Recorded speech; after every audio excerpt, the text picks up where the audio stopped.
Good evening. I'm Pam Chanter, and on behalf of the LOCN board and our program committee, I welcome you all this evening to another fantastic program. As you know, we put on programs bi-monthly through the LOCN virtual live programs of all sorts. Tonight, we're going to be doing something that's very timely. And before we do that, I'd like to thank our sponsors, because without our sponsors, we couldn't put these bi-monthly programs on and be as in-depth and bring the great speakers that we do. So please thank all of our sponsors. We are going to be acknowledging you on this program through a slide, but also on our website and on Facebook. As you know, we bring programs to you that relate to the Latino scorecard. And these are programs that always focus on equity, and tonight is no different. Tonight our dialogue is going to be examining the post-election world, especially through the lens of the Latino world. What do our experts see? What can the Latino community learn? Those are some of the many questions we're going to be addressing tonight. And to moderate that program, it's my pleasure to introduce tonight Daniel Weinsberg, who is a fellow LOCN board member. He's been a member for 4 years. He is an organization and team development consultant, and he brings a lot of strategic vision and hard work and humanistic values to whatever he does. In fact, he's done some work for LOCN, so we can speak from experience. And something you may not know about Daniel is that he grew up on a small farm in Sebastopol. What he brings to the table is depth of multicultural understanding and diverse workplaces. He also brings experience in working with startups, with program design, group facilitation, community engagement, training, and public relations. He's just an all-around great talent. And so we're really lucky to have him here tonight to be our moderator. And with that, I'm going to turn it over to Daniel. Thank you very much, Pam. Pleasure working with you. Buenas noches a todos. Muchas gracias a Betsy Chávez por la traducción esta noche. Si se habla español, en la parte interior de la pantalla hay un icono de globo. Presiónalo para disfrutar ese programa en español. Y gracias por su atención y tiempo. Good evening, LOCN. Wow, what a year it's been. These are strange times, and we're so grateful for your continued interest and support. Regardless of the election results, the ones we know and the ones we don't know, we know that our community must continue to work together to ensure we are all serving those who need our support, supporting the issues that require our attention, and collaborating to make the rapid progress on long entrenched challenges. Like Pam mentioned, one vector of LOCN's Latino Community Scorecard is political representation. Long before we had the scorecard, many of us were yearning and striving to increase the pool of candidates and elected officials that are reflective of the communities that they serve. And this year marked a really exciting trend. Just in Sonoma County, we had, I think, one of the strongest pools of candidates we've ever seen, led by many of our courageous neighbors of all colors, cultures, and backgrounds. Some were new faces to many of us. Many are accomplished leaders and emerging leaders, and all are leaning into the civic process courageously to represent parts of our community that have been long left behind. Some of our Black and brown brothers and sisters won their seats, so LOCN wants to give a big congrats to you. LOCN is thrilled to support, host, and elevate the efforts that you're going to be forwarding. Some of these leaders lost narrowly, and we're really encouraged by your strength, standing up, fighting for what's right, and putting your shoulder against the wheel of change. Now, whether you won or lost, our community, current and future, is better because you stood up, spoke up, and participated in the civic process. So from the bottom of our hearts, Lucian thanks you and extends an abrazo to you for sticking your neck out when the stakes are so high to make our community what we know it can be, what we know it needs to be, just, fair, and vibrant. So tonight we're taking a pause to reflect on what just happened, and then we're going to take some time to converse about it. We're going to take about 20 minutes to hear a presentation from California's premier consulting firm, Tramutola Advisors, and then the final 30 minutes of the program will be a Q&A. Tonight, we're joined by my dear friend, colleague, and someone I wouldn't be surprised to see on ballots in the not too distant future, maybe not in Sonoma County, but probably in his hometown of Watsonville. So growing up in a farm worker barracks, he learned the importance of community, hard work, discipline, and commitment. Christian Garcia was the first in his family to graduate college, and I met him shortly after his graduation. For the last decade, Christian's been leading campaigns throughout California, passing hundreds of millions of dollars of tax measures for local schools, healthcare, and infrastructure. Along the way, Christian's been developing cadres of community organizers, neighborhood weavers, and tomorrow's leaders. Christian's going to present some initial findings and observation about what happened on Tuesday, and then he'll be joined by our mentor, Larry Tramutola, who I'll introduce when Christian wraps up his training. So without further ado, I'm honored to present to you Christian Garcia. Good evening, everybody, and thank you for that introduction, Daniel. Really kind. I'm humbled by the opportunity to be able to speak with all of you this evening. I mean, what happened is really the question here. We don't know yet. There's still so much that we're learning, and we're learning a lot day by day. It's funny because, you know, in the age of instant gratification, we get a little antsy when we have to be patient. So the past 48 hours, we have had to have a lot of patience, and I know it's not easy, and it's easier said than done. But I want to share this story with you because I think it will put into perspective the importance of being patient. During the June primary of 2018, our team worked with a small school district in the LA area. They were renewing a very modest parcel tax for their schools. It was about $4 a month, $48 a year. And to win, they needed 2/3 of voter approval, 66.7%. On election night, the numbers came back and we were at 66%. The superintendent, business manager, and volunteers called, "Christian, what do we do? What should we tell volunteers? What should we tell school staff, the media?" We wait. We wait until all the votes are counted. I was optimistic, but I'm not going to lie, I was a little nervous. I was trying to figure out, you know, how do I get in contact with the Los Angeles ROV? And if you've ever dealt with a campaign in Los Angeles, the bureaucracy to just get an answer can take a number of days. But I was optimistic. A day later, the results came back and we did drop a percentage. We were at 65%. And I got a call. "This doesn't look good, Christian." We wait. We wait until all the votes are counted. Day in and day out, we waited. The county updates went from daily to every other day to weekly. And we would fluctuate between 65%, 64 at some point, 66.6. And so the question was, do we get out there and do we say we lost and we're getting ready to go again in a couple of years? But finally, 25 days later, we won by 85 votes. 85 votes made the difference to put us over the top, and we got 67%. So anyone who's on this call from Fort Ross School District, whose parcel tax is currently at 66.48%, have patience. You're gonna win this. So don't get too antsy. Let the process go through. Democracy is messy. It takes time. and we just got to be patient. All across the nation and in California, there are still a lot of ballots to be counted, including in Sonoma County. Many races are still too close to be called, and they won't be decided until a couple of weeks from now. So if you find yourself in one of those tight races, don't lose hope. Keep optimistic, find things to take that nervous energy away, do something that is going to make you happy.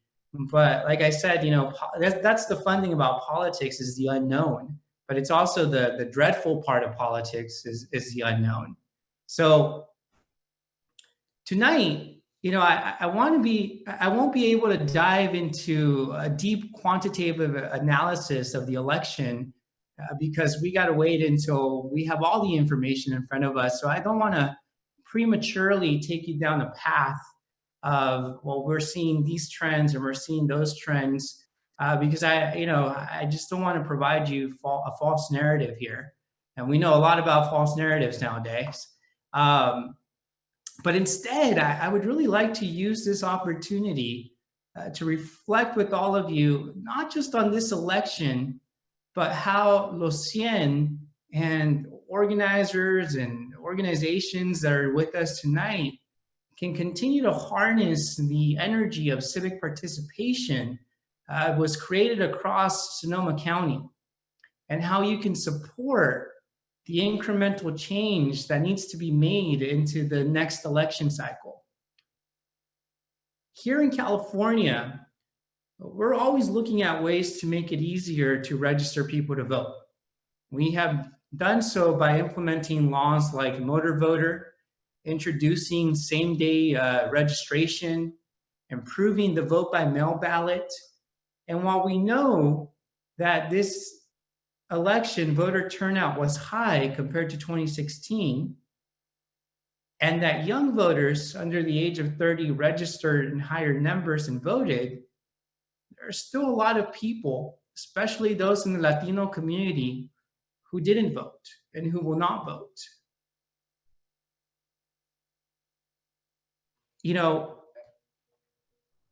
And those of us that did vote, there's probably a number of us that didn't vote all the way down the ballot on the local races and issues that directly impact us on a daily basis more than what happens in Washington, D.C. and Sacramento. It's at the local level where decisions are made regarding education, healthcare access and services, transportation, development, the environment, water quality, and I can go on and on. During the November of 2018 general election, our team was working in the Central Valley in the town of Tulare. The community reminded me a lot of my hometown of Watsonville. Spanish-speaking, farm workers, only it was a lot hotter than Watsonville. Watsonville had that nice coastal weather. But our goal in Tulare was to help turn out voters in the Latino community. With a clipboard in hand, I was assigned to a part of the city with a lot of dogs, it felt like, because everywhere I went, there was a pack of dogs after me. And in one of the neighborhoods I was in, I came across Don Jose. Don Jose was in his early 70s, reminded me a lot of my tios in Mexico. He was recently retired from working as a zacatero, working in the fields. And he came to this door with his vicious chihuahua, and I introduced myself. Hola, Don Jose, mi nombre es Cristian. Soy un voluntario y me ha fijado en que no ha votado todavía. So estoy aquí para recordarle que hoy es el día de votación. He looked at me. He kind of looked down at his chihuahua, looked back up, nodded his head, and he said, Mijo, I want to vote, but I don't know how to read. Without thinking about it, I acted. No se preocupe. Ahorita, ¿dónde está su boleta? Ahorita la llenamos. No se preocupe. I sat with Don Jose for about 20 minutes to fill out his ballot. I choke up because Well, you'll find out why. But I sat with him for 20 minutes to fill out his ballot. Him and his wife were extremely grateful. Cómete un plato de mole, siéntate, te damos café. ¿Qué te damos? Una agua. No, nada. Yo solamente quiero ayudarles. I'm only here to help. They were super grateful. And later that afternoon, after continuing to walk his neighborhood and talking to other voters, I was walking back to my car. He drove by in his Toyota, a little beat up from the 1990s. Really cool, actually. I've been looking for one for years. And he honked at me and he said, "Mijo, ya llevé mi boleta. Mira, mi sticker." Really proud and super excited. And that experience has stayed with me because it has gotten me to think about voter participation in a completely different way.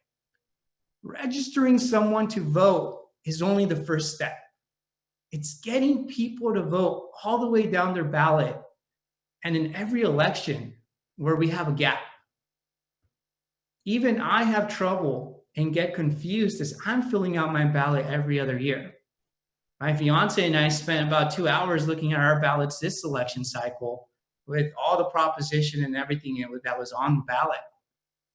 And I stop and think, how many people make the effort to come to this country, work hard, become residents, eventually become citizens, and many of these people don't speak the language. It takes them a while to understand. They may have an education, they may not, but there's so much there that we need to work on. We need to find ways to support communities and help simplify the process so that they can become perfect voters. And that election of 2018, there was 19.7 million registered Latino voters in California. About 7 million of them did not vote.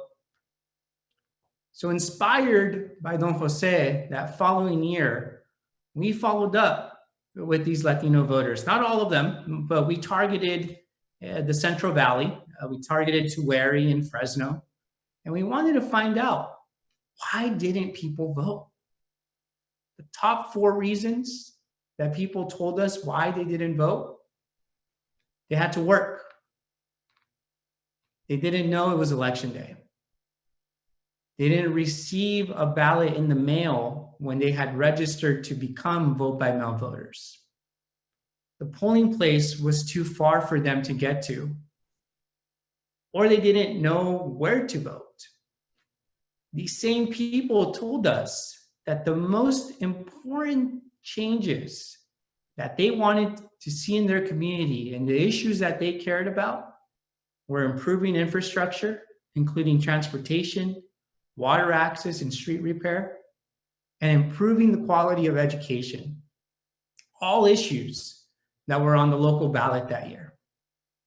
I guarantee you that if we conducted the same survey in Windsor, Santa Rosa, Hillsburg, Sonoma, Rohnert Park, among Latino voters that didn't vote, their response would be the same.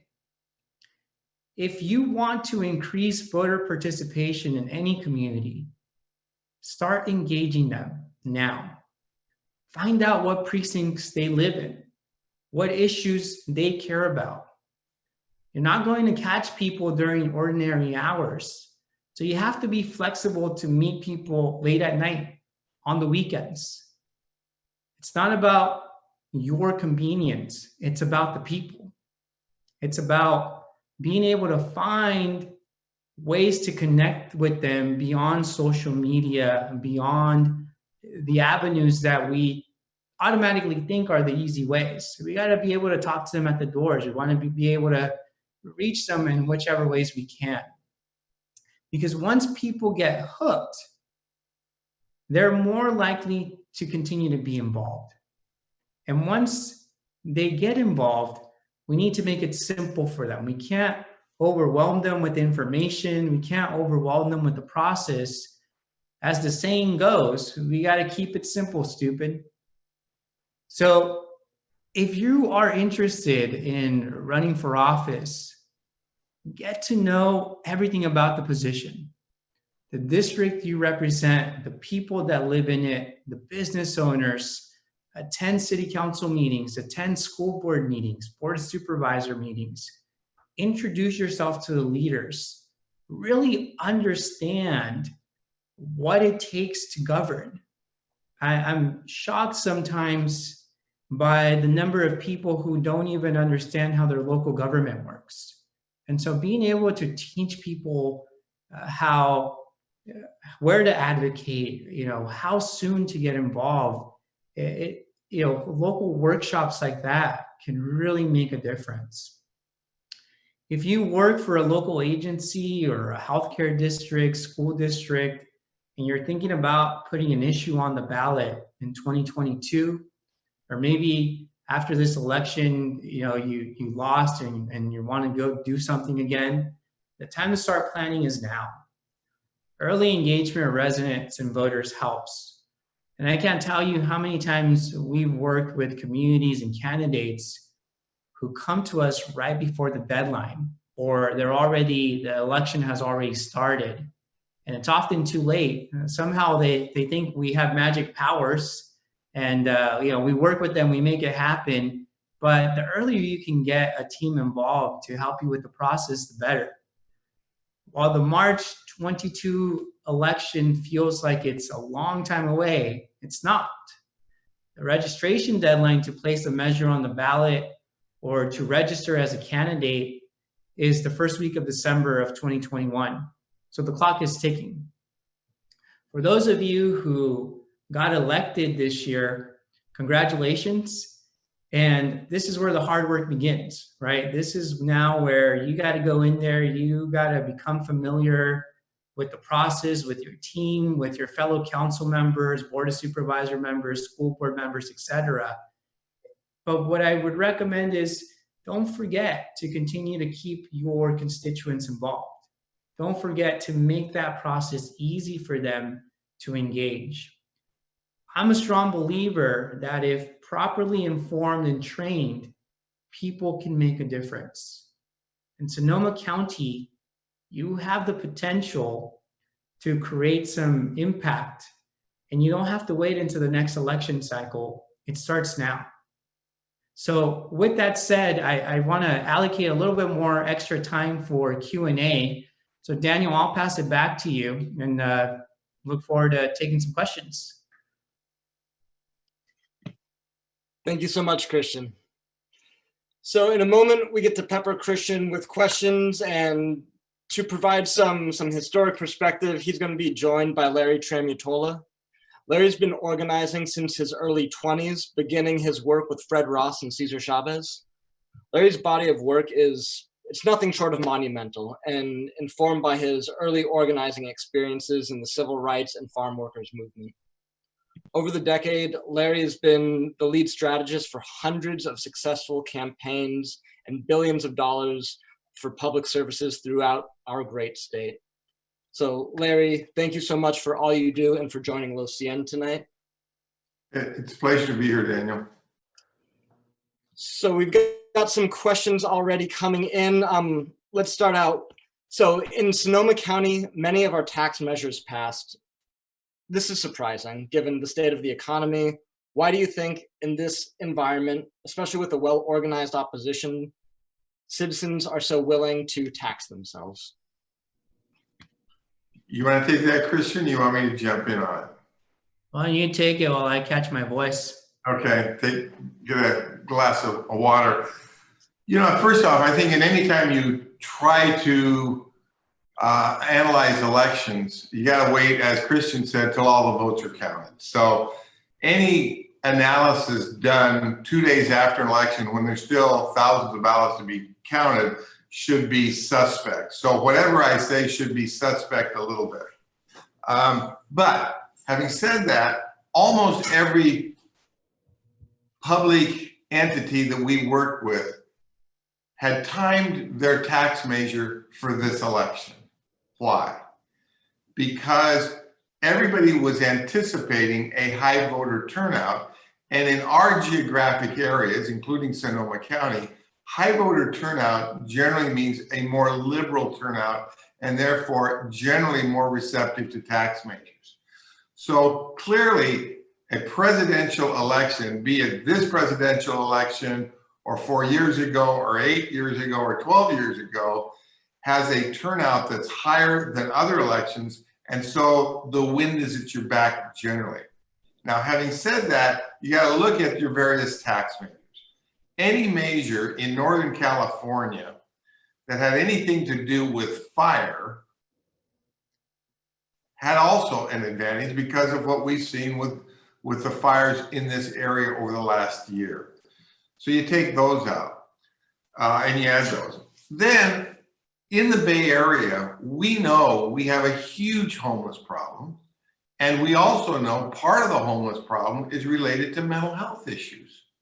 And that local governments generally have not had the money to deal with mental health. So all of the measures that were proposed in Sonoma County, be they school or mental health or fire, I feel were just timed right for now. Now, having said that, you have to look at the effort that was made to make them happen. You could have all that to your benefit and fail if you didn't have people articulating, people on the ground, as Christian described, working to make those happen. And my guess is that in the measures in Sonoma County, there was quite an effort to pass each local measure. But it was the right time, and sometimes timing is better than brilliant strategy. And you want to be able to put measures on the ballot that have the greatest opportunity to win. Thank you. So Christian, you had spoke about some good governance policies that are being enacted in California, motor voter same-day registration. What are some additional policies that communities might look to forward to help foster more equity in civic participation? I think the biggest one that people have been trying to organize around is creating election day or making election day a holiday. And I think that's one that we're definitely going to see some momentum over, the next couple of years. If everything goes well with the presidential election, I think you'll definitely see a big push from Democrats to try to make that a possibility. But already, Secretary of State Alex Padilla has been working towards something. So I think that's one. But regardless of the policies, I do want to emphasize the importance of local organizations like yourselves, local community members. We can't wait for government to take action. We just got to go out there and do it. We got to go out there and help support community members that want to vote. We want to find pockets where if there is low voter participation in the Latino community and the African American community, let's find ways to help increase that participation. And again, it's not just registration, but it's being able to knock on the doors, encourage them to get out there, make politics at the local level exciting for them to get involved with. I want to add a little bit to or underline what Christian's saying. When I started doing political work, when I was working in the UFW, to registered voters, we had to go to a class at the registrar's office and take this onerous class and stand up and swear that we became registrars. And only people that took this class could go out and register others to vote. It was crazy. And over the last 20, 30, 40 years, there's been such it is so easy to register to vote. But because it's easy to register to vote, there's many people that are registered to vote that don't vote. And when you're running a political campaign and you have limited dollars, you ignore people that don't vote. It just happens. You don't call them, you don't send mail to them, you don't go door to door, you don't do any of that because you're trying to use your limited resources on the people that vote. So it's doubly bad because those people that we're trying to influence to vote don't get mail. They're not involved in the process. So one of the things that an organization like Los 100 should do is to focus in on these huge numbers of voters that either are registered and don't vote, or maybe just voted in this election and don't have any other history of others, and within that group of voters, you can change the world. There's enough of them to be able to change every single local election outcome. But no one focuses on that, and we should. If we want more minority participation, then we have to throw resources into that community. And so what advice do you have for candidates, campaigns that are looking to engage these voters?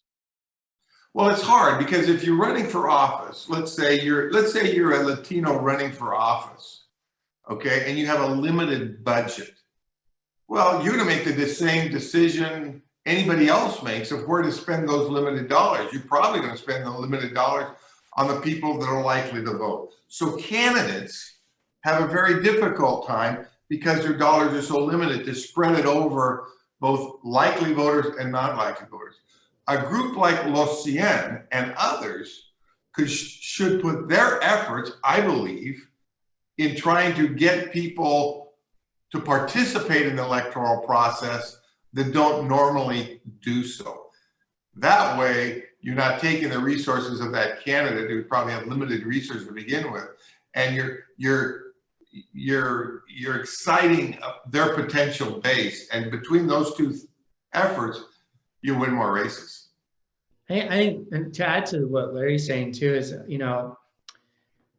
if you are already thinking about running for office, don't wait until the election cycle begins. If you can get out there earlier, if you get out there a year in advance and you're knocking on doors, you're introducing yourself, maybe you're taking a brief survey of what are the issues that are of importance, and you want to target those lower voter turnout individuals, it's all about timing, right? And I think that's the one thing in a lot of campaigns, it's the one resource that people don't think about that they waste the most is time. So don't wait until 3 months before the election to start talking to voters. You already know you're going to do it. Start now. Start talking to people. Introduce yourselves. That can make a difference. One of the problems, when Christian and I talking about this, we could talk about it forever. But I wanted to say one thing that Christian didn't mention in this research work that we did in the Central Valley is we asked this group of registered voters who didn't vote what it would take to get them to vote. Was it a telephone call? Was it something on social media, blah, blah, blah, radio ads, billboards, all these different things. And the number one thing they mentioned was human contact. Now, it could be a telephone call. It could be somebody going to door, like in the example that Christian gave, that the gentleman that he talked to and got to vote for the first time. But by and large, they said personal contact would have made a difference to overcome these obstacles of, not knowing it was election day or their work or whatever to get them to vote. So never voter contact, despite all the talk we have of social media and Facebook ads and all that kind of stuff. If you focus on voter contact and do it well and do it thoroughly, you'll have more success at a lower cost than all the ads you can put on Facebook and Twitter and everywhere else. And that sounds great, but if human contact has been shown to be so effective, how is the pandemic and today's new normal of social distancing going to affect future strategies for elections, for census, if this sticks around for another year or two? Well, I still think we can use telephones, Daniel. They haven't, the pandemic hasn't changed that. The fact that we're communicating in this manner right now is not something that we did 4 years ago. So you can interface with people so much easier. Again, part of it is history. When we organized years ago, I had to carry around about 2 pounds of dimes in my pocket so I could call voters from a payphone. We don't even have payphones anymore on the street to call them. Now we have cell phones. Now we have emails. Now we have all these other methods of communication. These will come even more important, as will door-to-door work. We're not going to be locked up in homes forever. Well, maybe 4 more years if idiot Trump gets elected. Excuse me, for those of you on this podcast that are for Trump. But in jest, those things still work, and there's more tools we have available now to communicate with people directly, and we should use them all. And on that note, comment coming in from Facebook. Is it a fact that more contests are closer this year compared to previous elections? And if so, why? Vote by mail ballots. This is the first time that every registered voter in the state of California received a ballot because of the pandemic. And so, what was it? I think it was about, I can't remember off the top of my head, but there was about a 60% of registered voters submitted their ballots before Election Day. And so it's taking a little bit longer to count all those ballots. It's a lot of ballots to go through. All eyes are on the ROVs in each one of these counties as they're counting through them. So it just takes more time. And I think that's why patience is so important this time around, unlike what we've seen in previous years. But I don't know if the election results are any closer or any farther apart this year than they have. And I think clearly the counting of ballots has been so much slower now than it's ever been, because of all the varieties of ways that people can vote. And that may be the new normal, to be honest with you. The new normal may be that we don't have election results over time. But in terms of closeness of races, I think it's pretty much, I don't know, we'll see when all the ballots are counted. I don't know if there's been a dramatic change in that. Another question or comment from Facebook. There'd been a ton of effort poured into get the Latino youth registered and out to vote. You all work throughout California, and we all often hear about these voting blocks, the suburban housewife, the youth vote, the black vote, the brown vote. Is there such thing as a Latino voting bloc? And have you seen any trends with Latino, Latinx youth voting? Christian, I'll let you go first out of respect, and then I'll add my thoughts to that. Well, I think it's hard to call it a block, because within the block, there's so many layers to it, right? If we look at even just young Latinx voters, there are so many barriers of issues that they care about. Look at the example from Don Jose. I mean, that's a totally different example of a Latino voter compared to somebody that's my age, that's college educated. So it's not easy to be able to paint a community with one paintbrush and say they're all going to care about this issue, or they can all be persuaded if we talk about this thing. So I think we got to be careful when we create those voter blocks. Are there pockets of neighborhoods or pockets of communities that we can target? Absolutely, but I think it's a little hard to just label them all as one big block and that they're all going to vote one way or another. Yeah, I'd add to that is that we live in a world where we like to look at a map of the United States, let's say, and there's red states or red states and blue states, or red counties and blue counties, and it's a simplistic look at things. The important thing when you're organizing within the Latino community or in the African American community or among suburban housewives community is, first, treat every single individual with respect, and second, deal with that person as an individual. People don't vote as blocks, they vote as individuals. So if you want to have impact, in an election, look at your efforts of how do you deal with people as an individual. One of the things that is a huge mistake is that I remember years ago, if my father got a piece of mail and it was addressed, "Dear senior citizen," he tore that up and said, now, just because I hit 65 years old doesn't mean I don't care about schools, and I don't care about the environment, and I don't care about other issues. Why do they think because I turned 65, all I care about is Social Security? When you're dealing with people as an individual, it could be you talk to them and you learn from them what their issues is, and so your campaign can speak to them in terms of what their issues. It may be education, it may be immigration, it may be, as Christian described, we were shocked because immigration among Latinos in the Central Valley was not the #1 issue, nor was it dreamers. It was infrastructure. It was roads and schools and water. Those were the issues. Had we approached that group as saying immigration is the #1 issue, it would have gone right over their head because it wasn't to them. And we learned that because we listened to them. And that's what campaigns have to do. They have to listen to voters, and voters will tell them. Thank you. We've got a comment that, Christian, I'm going to ask you to react to. It's from Daniel Robledo. Our Latino community is making progress in voter participation, but we still have a lot of hurdles that prevent us to do better. Culture from our countries of origin. We've seen many times that voting doesn't bring the changes and benefits we wished.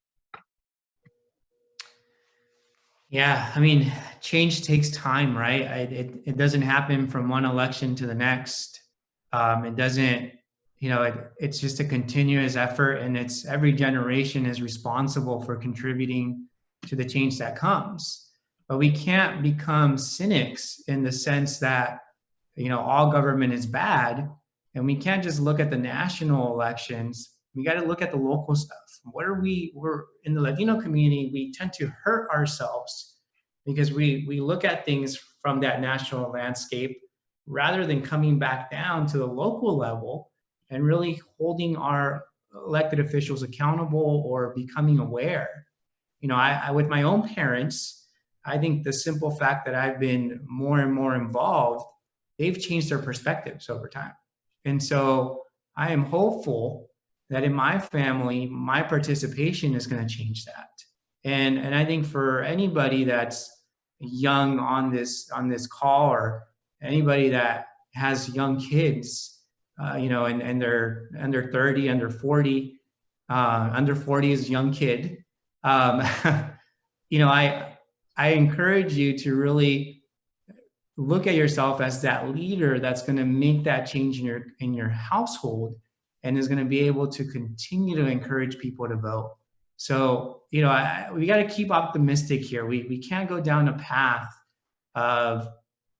we just can't go down that path. We can't continue to say that things won't change. I hear that also at this election cycle. Well, why should I vote for Joe Biden? He's not going to do anything for the Latino community. Well, really? You think Trump's done anything for the Latino community? I mean, at some point we just got to get out there, and we got to make things happen. We can't just be in our bubbles all the time. So we've got two questions that dovetail nicely of what you just said, Christian. So can you speak to the 36% of Latino men and 26% of Latinas that voted for Trump? Why? Well, first, we don't know that. Yeah. We don't know that, and we won't know that until all votes are counted. So I would really avoid any of those kind of prognostications until the vote comes out. Now let's assume that's correct, though. Let's assume that the person that wrote the question, has the vision of how these votes that haven't been counted are going to come in, and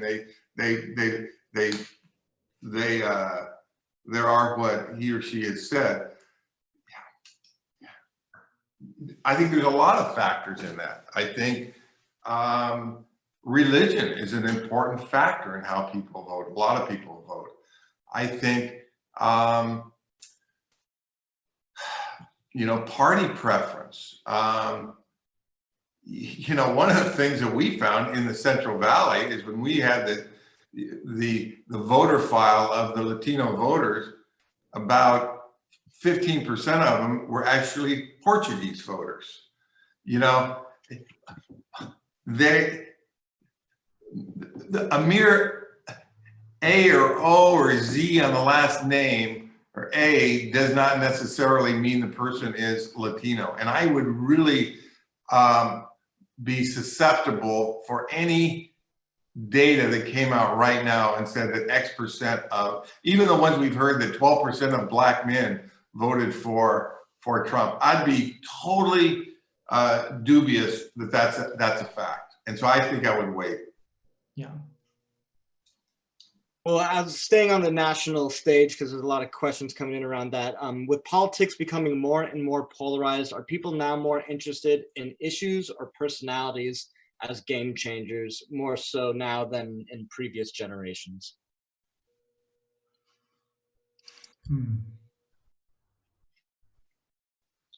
Christian, you look a lot more intelligent than I am, so I'm going to let you take that. Well, you know, it's hard because I think we've allowed ideology to take over our politics, and we're quick to label people who don't agree with us or who may not have the same perspective, even just in a simple conversation. And I think that's the fact that we've lost that empathy of being able to connect with other people is what we need to work on to make politics work again. And with that, I think also comes the rise of leaders in, you know, I'm kind of all over the place because it's, you know, it's a heavy question, but I do believe we are living through a generational shift where the generation like Larry, who have years of experience organizing in the political realm, are beginning to pass on that baton to young people like Daniel and I, who, and for us, we've lived in this period of the last 20 years. We've grown up with wars. We've grown up with, you know, 9/11, bad economy. You can go on and on and on. But we need to learn from the people that are still here to teach us how to be better leaders and how to stand up to improve our government. And it's not going to happen by us complaining or tuning out. It's got to happen by us taking direct action, going to communities, talking to our neighbors, and really inspiring them to not lose hope. And I think it's the message that, you know, President Barack Obama has been pushing for so many years, because if there's any president that experienced kind of that political division, it was him. But, you know, democracy takes action by everybody, not just the people we elect. And so we need to make sure that we're participating at all levels. But it starts at home. And so how are you getting involved in your own community? How are you connecting with people in your own blocks to be able to change some of those political ideologies around? You know, I'd like to add something to what Christian said too, is that elections and politics are about winning. That's what they're about. And you know, people ask me all the time, well, how do you change somebody's mind? How can you change somebody's mind that wants to vote for Donald Trump or something else? And I say, you can't, or don't waste your time. Your time is better spent finding the two people that agree with you that maybe don't vote and get them to vote. Politics is about using resources, of which there are three. There's people, and there's money, and there's time, to use those three resources to be able to achieve your goals. And you're better off of trying to get additional people to vote, as happened in this election, than trying to persuade people who don't agree with you or not. And it's hard discipline, because you've got to try to do that. And change will come if we get more people who agree that change is necessary in positions who can make change. But it's not trying to convince people who disagree with us that they're wrong and we're right, because we could spend the rest of our lives doing that. So what electoral trends are giving you hope? The fact that us old geezers are dying off. I mean, in all seriousness, I think that the fact that there is a new generation, a generation of young people who've grown up in schools and communities that are diverse, that have differing opinions, and they've learned to respect other people. I think youth gives me hope. More people becoming involved now than ever before.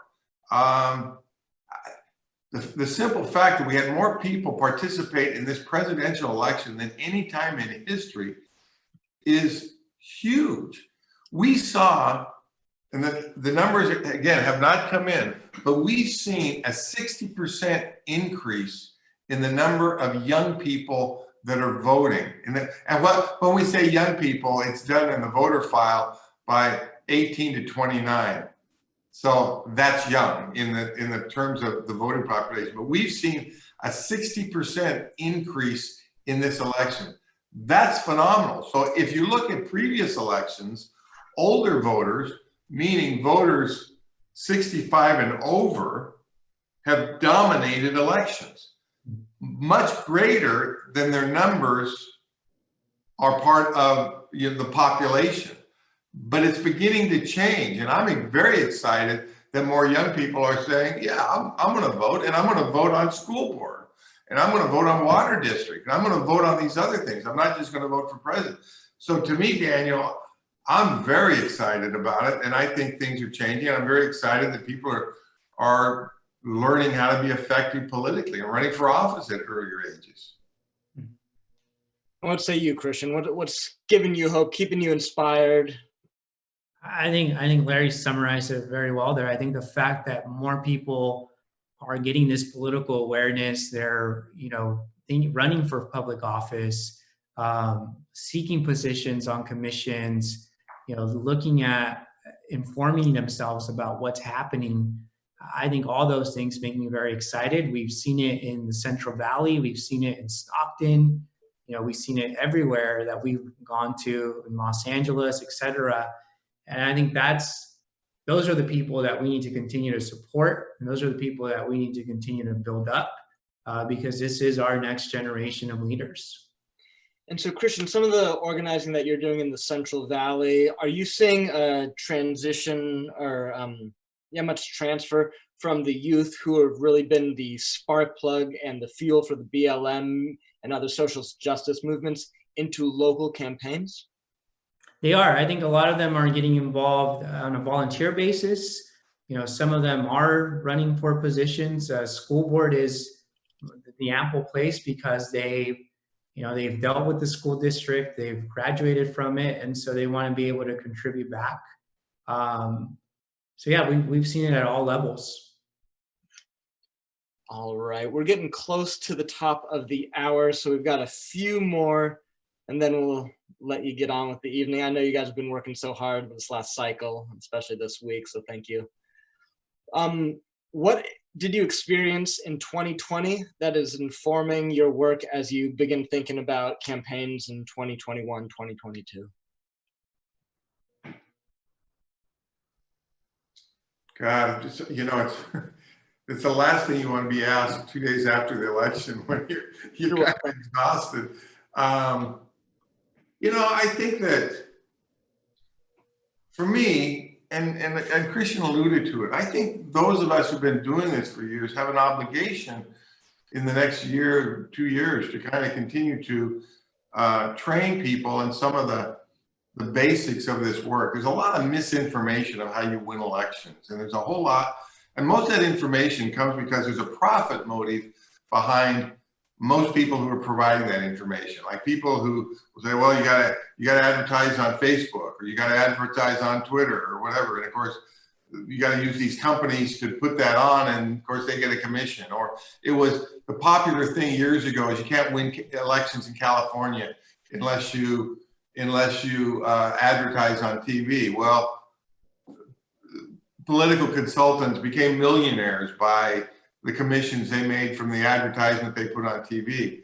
Very few people in the political world are investing in training organizers. And I believe that's what we need to do. We need to train a new generation of organizers like an older generation trained us, where Fred Ross trained Cesar Chavez, and Cesar Chavez was one of my mentors that trained me. And I think we have an obligation to train a new generation. And whether, you know, it's 3 years from now or 3 months from now or 30 years from now, grassroots community organizing is still going to be one of the most effective ways to make change. So if I look at the next couple of years, what I want to do is I want to invest in young people who are interested in learning that craft. Now, they can also learn the craft of political ads and direct mail and all those other kind of things, which is okay. But learning the craft of organizing, which you did, Daniel, and you did, Christian, which has given you a broader perspective on how you make change. That's what I want to see in the next couple of years. Beautiful. And Christian, you got the last question. Can you spell out maybe some of the impact, some of the work that this organizing training is resulting in our communities in Stockton and the Bay Area? Absolutely. I mean, what Larry's talking about, the Organizing and Leadership Academy program that we sponsor out of our office here. You know, it's a program where we teach people those basics, and we've now been doing it for 10 years. Hard to believe that it's been that long. But we have over 70 graduates, all of them continuing to do organizing work in one way or another across the state and really across the nation, because we have people that have gone back to New Jersey and New York. And I think programs like that are so important there's nothing like it, and there's very few places that people can go and get this kind of training. I personally had never even thought of community organizing to be a career option. I kind of looked at it. I always thought about it as like something that Cesar Chavez did, but I didn't think we could create that movement again. But I am really inspired by the people that we train every year and giving them just basic, tangible knowledge about how to make a difference. And so I encourage all of you to go to the TOLA website to learn more about it. You know, we would like to continue to train more organizations. So we're always looking for opportunities to partner with organizations to be able to provide trainings to them and their members. So there's a lot there. And Daniel, I do want to go back. You asked about trends in this election that could go into future elections. I do think that the vote by mail ballots and the vote by mail system that we saw this year is going to engage more people to want to vote by mail, right? Already we had a good number of voters that did that, but now I think the state's going to look at as a success. And so what does that mean for campaigns in the future? That means that you got to start a lot earlier. That means that the week of October 5th, election month begins. There's no longer election day. And so the sooner you start getting out there and talking to people and getting your message, the better. And so I think that's something that we're going to continue to see going into the next election cycle. And learning this virtue of patience, where ballots are going to take a little bit longer to be counted. I think we're going to continue to see that as more and more people get comfortable with voting by mail. Thank you so much, Christian. Thank you so much, Larry, for your time, your minds, and all the work you do. So the synthesis of the calls to action that I heard embedded in the comments that I'd like to put out to our beautiful community of Sonoma County is: 1, register to vote. 2, spend time with your family members and neighbors who are new voters and help them make sense of this confusing, the propositions, the measures, the different positions and what they mean. Get involved in your neighborhood associations. And finally, if you're interested in running, start tomorrow. We've got one more program to end the year as Los 100. That is next week. It's a collaboration with Generation Housing. It is on the 12th. Thank you so much for your time. this evening, Lo Sien, and we wish you a wonderful rest of the week.